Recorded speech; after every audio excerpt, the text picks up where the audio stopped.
សួស្តីអ្នកទាំងអស់គ្នាអេដមីនមកបន្តរឿងខ្ញុំពឹងផ្អែកលើបទដើម្បីទទួលបានតំណែងស៊ីក្នុងក្រុមបុរសភាគទី2ដល់ភាគទី5យើងដឹងហើយថាទូស្រីរបស់យើងនឹងបានរត់ចូលឡានរបស់លោកប្រធានបូហើយអង្គរៈរបស់យើងក៏បាននិយាយថាអាចគឺយេស៊ីអានមែនទេលោកបូគេនឹងហើយគឺជាអ្នកដាក់ថ្នាំលោកគេនឹងហើយគឺជាអ្នកដាក់ថ្នាំចំបាយវ័យក្មេងទី2លោកប្រធានបូអញ្ចឹងលោកគឺជាបូទីងឆាន់គ្រាន់តែនិយាយចាប់ភ្លាមទូស្រីយើងក៏ហក់ចេញពីឡានគេខ្ញុំត្រូវចេញពីទីនេះបើមិនអញ្ចឹងទេខ្ញុំច្បាស់ជាស្លាប់យ៉ាងវេទនាមកមានការកៀងជាខ្លាំងព្រោះទូស្រីរបស់យើងបានលោតចូលទឹកកិច្ចខ្លួនអង្គរៈទូប្រុសយើងក៏មិនណយដែរសួរលោកប្រធានថាចង់តាមអត់ទៀតណាមិនត្រូវការទៅមើលវ៉ាន់ជឺកន្លែងនេះទូស្រីយើងរំលឹកគិតពីអតីតកាលខ្ញុំឈ្មោះយេស៊ីអានខ្ញុំគឺជាអ្នកឈ្នះពានរង្វាន់តន្ត្រីមាសប្រកាសថាទូស្រីនឹងឈ្នះពានរង្វាន់លើកទី23ជាតារាសម្ដែងឆ្នើមហើយនៅពេលទូស្រីរបស់យើងចុះពីលើឆាកនឹងក៏សឹកតែមានណាគេមួយមកជន់រកទូស្រីរបស់យើងដែលជាឲ្យធ្វើឲ្យទូស្រីរបស់យើងភ្ញាក់ជាខ្លាំងហើយធ្វើឲ្យទូស្រីរបស់យើងនឹងធ្លាក់ពីលើកម្មចដានឹងទៅអតិឥឡូវយើងកាន់មកមើលបច្ចុប្បន្នរបស់យើងវិញគេកំពុងតែថើគ្នាសុកស្រាប់តែទូស្រីរបស់យើងផុសចេះផុសចេញពីក្នុងទឹកមកបណ្ដោយហើយទូស្រីរបស់យើងកំពុងតែគិតក្នុងចិត្តថាវាមិនជាបញ្ហាអីទេនៅពេលដែលខ្ញុំធ្លាក់ពីលើឆាកខ្ញុំបានខ្លាចជាយេស៊ីអានដែលមានឈ្មោះដូចគ្នានិងជាតួចិត្តអាក្រក់នៅក្នុងប្រឡំលោកគឺរឿងតួសម្ដែងល្អបំផុតដែលខ្ញុំចូលចិត្តគិតមិនទាន់ចាប់ហងក៏ស្រាប់តែមានគេស្រែកថាខ្មោចតួស្រីយើងដាច់ចង្វាក់គេអស់លីងនៅពេលតួស្រីយើងមកដល់ទេតួស្រីយើងបានឆ្លងកញ្ចក់ហើយមើលមកខ្លួនឯងវាគួរឲ្យរន្ធត់ខ្លាំងណាស់មិនឆ្ងល់ទេដែលគូស្នេហ៍ទាំងពីរនៅមាត់ទន្លេនោះភ័យខ្លាចវាអាក្រក់ណាស់ខ្ញុំត្រូវតែ remove វាចេញបន្ទាប់ពីតួស្រីរបស់យើង remove វាចេញហើយក៏បានឆ្លងកញ្ចក់ម្ដងទៀតហើយនិយាយថាមុខរបស់ខ្លួននឹងស្អាតមែនឥឡូវយើងមកមើលការចងចាំពីមុនរបស់យេស៊ីអានក្នុងប្រឡំលោកវិញចឹងមិនជឿខ្ញុំចូលចិត្តលោកតែចឹងមិនជឿនឹងបាននិយាយថាខ្លួនចូលចិត្តក្មេងស្រីទេហើយយេស៊ីអាននឹងបានសួរ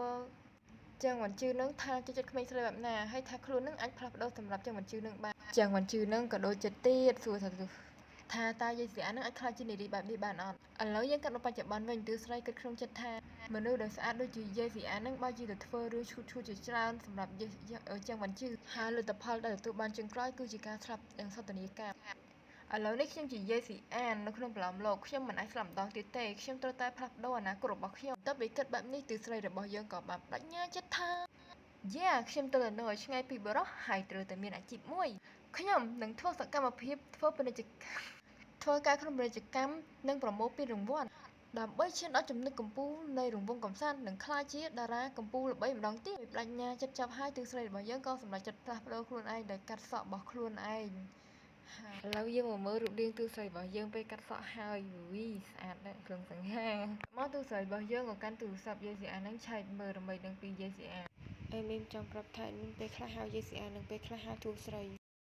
ឥឡូវយើងមកមើលពីប្រវត្តិទ្រុសទ្រុសរបស់យេស៊ីអានក្នុងប្រឡំលោកម្ដងនៅក្នុងប្រឡំលោកយេស៊ីអានមកពីគ្រួសារដែលមានទ្រព្យសម្បត្តិដើម្បីដេញតាមស្នេហារបស់នាងក៏បានចំណាយលុយរបស់គ្រួសារនេះជាច្រើនបន្ទាប់ពីចូលរួមជាមួយបយក្រុមរបស់ជើងវ៉ាន់ជឿក្នុងនាមជាក្មេងប្រុសដូច្នេះក្រុមនេះបានបដូរឈ្មោះពីក្រុមខទៅក្រុមហ្វយេស៊ីអានបាននិយាយថាគេមានអ្នកគ្រប់គ្រងឡើង40លានអ្នក20លានអ្នកឲ្យខ្លួនឯងវិញមានត្រឹម3លានអ្នកតបមកយេស៊ីអានរបស់យើងក៏បានផុសរូបអញ្ចឹងណាហើយក៏មានគេមើលគេមានគេខមមិននិយាយពីខ្លួនមានខមមិនអាក្រក់ខមមិនល្អទើស្រីយើងអានខមមិនឲ្យថាហ្វេននឹងជាតែមុខ idol តែតែមុខស្អាតដឹងតែហ្វេននឹងគ្រប់គ្រងពេញទំហឹងហ្មងអនុញ្ញាតឲ្យខ្ញុំមើលកាយវិភាគជាដំបូងសិនកាយវិភាគរបស់ខ្ញុំហេតុអីខ្ញុំមិនមានកាយវិភាគកន្លែងនេះទស្សនៈរបស់យើងបានតែមកជំនួយការនឹងបាននិយាយថាខ្លួននឹងបានផ្ញើកាយវិភាគរបស់ជើងមិនជឿទៅឲ្យហើយសួរយេស៊ីអាននឹងត្រូវការអីទៀតតបមកទស្សនៈរបស់យើងក៏បាននិយាយថាវ៉ែនហេតុអីមិនផ្ញើកាយវិភាគរបស់គាត់មកឲ្យខ្ញុំចង់បានកាយវិភាគរបស់ខ្ញុំឃើញថាខ្ញុំមិនមានកាយវិភាគណាមួយទេក្នុងខែនេះយកមកក្នុងចិត្តជំនួយការវិញគាត់និយាយថាគាត់ហៅខ្ញុំថាវ៉ែនតើគាត់ជាយេស៊ីអានទេ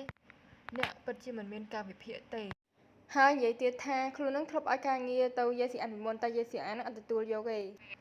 នឹងមិនបានទៅចូលរួមកម្មវិធីណាមួយដែរឥឡូវនេះមានភ័ព្វផ្សេងទៀតតែកិច្ចពីអ្នកតើអ្នកនឹងសហការជាមួយអ្នកណាដូច្នេះខ្ញុំដើម្បីខ្លាំងណាស់យេស៊ីអានក៏សួរថាតើខ្លួននឹងគួរធ្វើអ្វីដើម្បីទទួលបានការងារឬខ្លួននឹងត្រូវសុំទោសអ្នកផ្សព្វផ្សាយពាណិជ្ជកម្មនិងអ្នកឧបត្ថម្ភនឹងនិយាយថាខ្លួនចង់មានអាជីពមួយសូមជួយខ្លួនផងជំនួយការរបស់យើងក៏និយាយថាវិជាការសុំទោសខ្លួនអាចជួយបានទេជឿគិតក្នុងចិត្តទៀតថាយេស៊ីអានឹងចង់មានការងារធ្វើបើចាន់ប្រហែលជាពណ៌ខៀវហើយ ជំនួយការយើងក៏បាននិយាយទៀតថាបើសិនជាទូស្រីនឹងចង់បានការងារធ្វើឲ្យទូស្រីទៅចូលរួមពិធីខួបកំណើតរបស់លោកប៊ុលយ៉នឆាននៅថ្ងៃស្អែកព្រោះគេបានអញ្ជើញតារាល្បីជាច្រើនទៅទីនោះហើយឲ្យទូស្រីនឹងទៅភ្ជាប់ទំនាក់ទំនងជាមួយទៅលុយអញ្ចឹងទូស្រីរបស់យើងនិយាយថាចាំការទៀតអូខេខ្ញុំត្រូវតែទៅកន្លែងនេះទូស្រីយើងគិតថាច្បាស់ជាមានតារានិងតារាល្បីជាច្រើនទៅចូលរួមក្នុងពិធីហ្នឹងដូច្នេះហើយខ្លួនត្រូវតែទៅដើម្បីបង្កើតទំនាក់ទំនងល្អដើម្បីមានការងារអញ្ចឹងណាទូស្រីរបស់យើងបានគិតថាតើខ្លួននឹងគួរទិញអីឲ្យលោកប្រធានបូយ៉ាន់ឆានអញ្ចឹងយេឆាវិនស្រឡាញ់យេសៀនខ្លាំងណាស់ហេតុអ្វីបានជាខ្ញុំមិនសូមជំនួយពីគាត់ព្រោះគាត់ជាអ្នកជំនួញ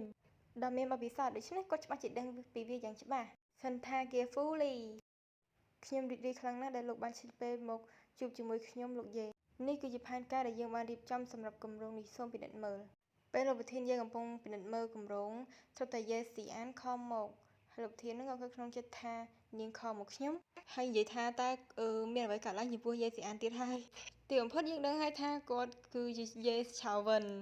ដែលត្រូវជាបងប្រុសទី2របស់យេស៊ីអាននិងជាប្រធានក្រុមហ៊ុនយេគ្រប់តមកគឺយេឆាវិននឹងក៏ដើរចេញទៅនិយាយទូរស័ព្ទទៅហើយអ្នកនៅក្នុងនេះចលាចលហើយជំនួយការរបស់លោកប្រធានយេនឹងក៏បានសុំទោសលោកចាងហើយក៏បាននិយាយថាគាត់មានរឿងមិនទាន់ហើយគាត់គិតក្នុងចិត្តថា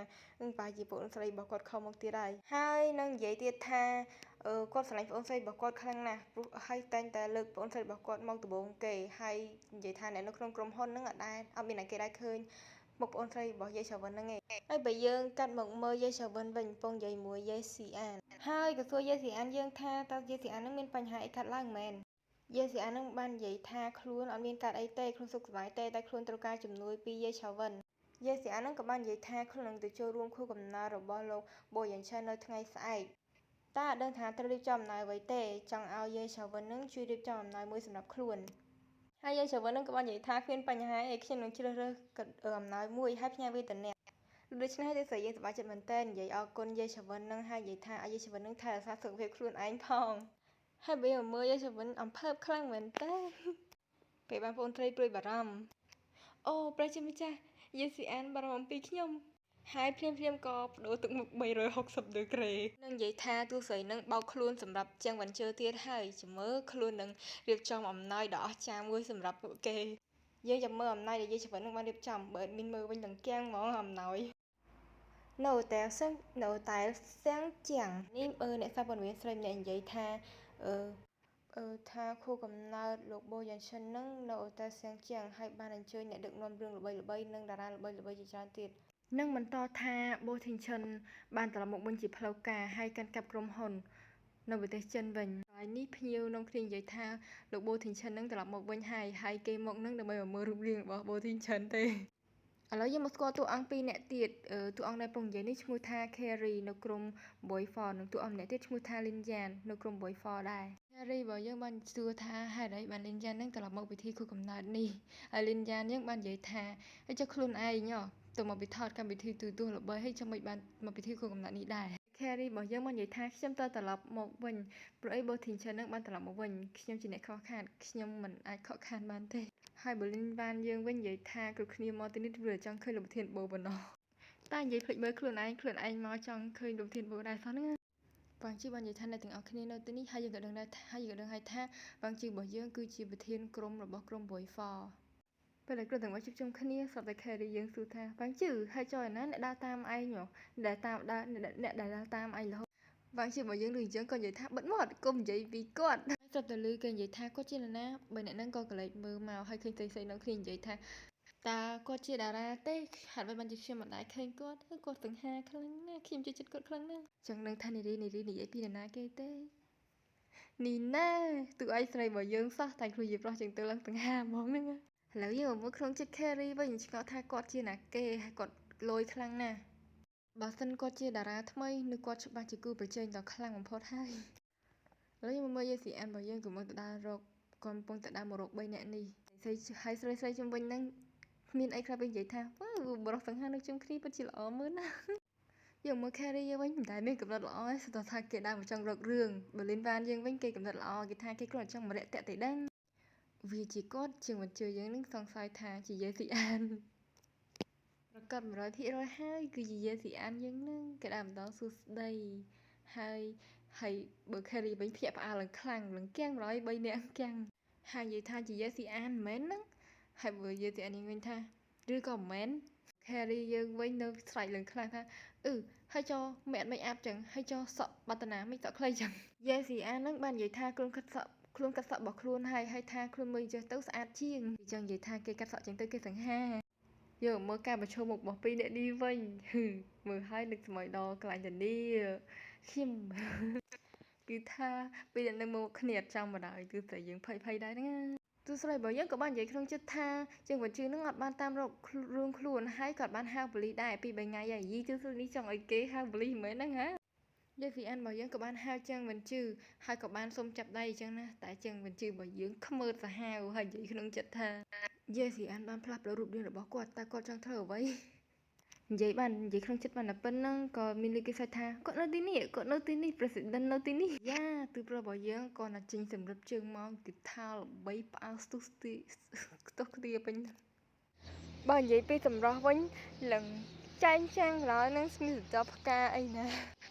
ពេលសម្លេងចាប់ចឹងកុំឆ្ងល់អីណា admin ចូលសម្លេងនៅក្រៅផ្ទះហើយស្រីស្អាតពេលនេះបាននិយាយថាខានឃើញ2ឆ្នាំហើយទូឲ្យប្រុសរបស់យើងនៅទៅសង្ហាដល់វគ្គដែលយើងស៊ីអានភ័យប្រហោងពុះហើយខ្លាចបូធីងឈិននឹងស្គាល់ខ្លួនខ្លាចបូធីងឈិននឹងប្រើអង់គ្លេសឲ្យចាប់បោះចេញពីកម្មវិធីចឹងហើយ carry របស់យើងនឹងគឺថាស្វាគមន៍បូធីងឈិនក៏ត្រឡប់មកវិញលឿនជាងគេជាងឯងទៀតតែមើលយើងស៊ីអានវិញខំបែរមុខចេញបាច់ញើសបាច់អីខំថាកុំឲ្យឃើញខ្ញុំមិនអើពើខ្ញុំយេស៊ីអានមិនចង់ជួបកាន់តែជួបលើកបូដើរមកចិត្តហើយទឺស្រីរបស់យើងក៏បានគិតក្នុងចិត្តថាសមាជិក2នាក់របស់ខ្លួនហ្នឹងមើលមិនចង់ស្គាល់ខ្លួនហងតែបូធីឈិនហ្នឹងគាត់នៅកលេចឃើញខ្លួនភ្លាមដូចជាស្គាល់ខ្លួនភ្លាមម្ដងឬក៏បន្តទៀតថាតើគាត់បានដាក់ឧបករណ៍ចាប់ដាមកលើខ្លួនខ្ញុំទេបន្ទាប់ពីភ័យសន្សល់ក្នុងចិត្តហើយទឺស្រីរបស់យើងបាននិយាយថាខ្ញុំបានឮអំពីអ្នកច្រើនលោកប្រធានបូសូមស្វាគមន៍ត្រឡប់មកវិញសូមស្វាគមន៍ហើយក៏បានចាប់ដៃគ្នាជាមួយលោកបូហើយទឺស្រីយើងថានេះគឺជាការចាប់ដៃដ៏មានហានិភ័យយេស៊ីអានហ្នឹងក៏បានសើចទាំងមិនទៅសមអីចឹងណាហើយជាមួយលោកប្រធានបូនិយាយថាយេស៊ីអានហ្នឹងបានធ្វើឲ្យខ្លួនចាប់អារម្មណ៍ហើយយេស៊ីអានយើងនឹងតាមរួចខ្លួនទេលោកប្រធានបូចាប់អារម្មណ៍ប៉ុណ្នេះហើយចឹងមិនជឿនេះវិញបានគិតក្នុងចិត្តថាទឺស្រីហ្នឹងព្យាយាមចូលទៅចិត្តលោកប្រធានបូធីងឈិនបន្ទាប់មកបានចូលមកចិត្តខ្លួនតាមក្រោយនឹងរបៀបថាហិតទឹកសម្លឹងការអីចឹងណាហើយថាទឺស្រីហ្នឹងអត់ប្រាប់ដូរទេតែ admin ចង់ប្រាប់ថាចឹងមិនជឿអញគិតខុសហើយណាបងវាទឺស្រីយើងអត់បានឆ្លាញ់ចឹងមិនជឿអញទេគេមកពីពិភពថ្មីហើយរឿងរបស់យើងក៏បានបញ្ចប់ត្រឹមនេះសិនចាំទស្សនាភាពបន្តពេលក្រោយ